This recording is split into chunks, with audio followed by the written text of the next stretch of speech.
This is the skid steer you might have seen in a previous video, the one that was pulling us off the trailer, or the very first one I shot. $300. We're going to do it for as cheap as possible. We pulled the motor out of it a couple days ago.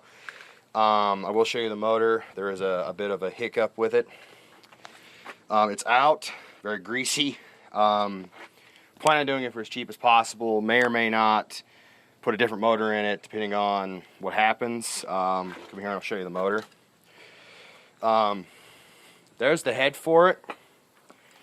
This motor has sat for about 10 years. It may or may not have turned over somewhere inside of its sitting, but it never actually ran anywhere in those 10 years. We got the head off about a day ago, and the cylinders didn't look too bad, but here's the hiccup. The number one began to fill back up with coolant not too long after pulling the head, after cleaning the water out.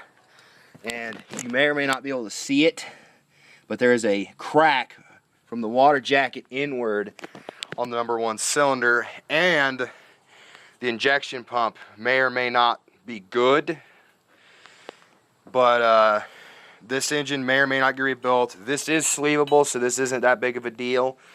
But if the pump's shot, that's about $700, so we may or may not put an inline 4 or an inline 6 out of a pickup truck or maybe a Toyota Corolla or something into it.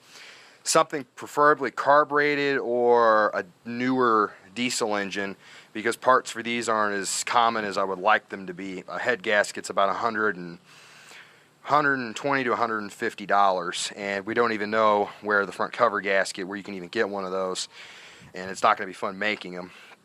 The head is in okay condition, needs to be sandblasted, but is definitely savable. So yeah, we may or may not put a different motor in it. Actually, we have a 4.3 V6 out of my pickup truck that we may or may not put in there, but it's still up in the air right now. Well, that's everything that I can come up with right now, so bye.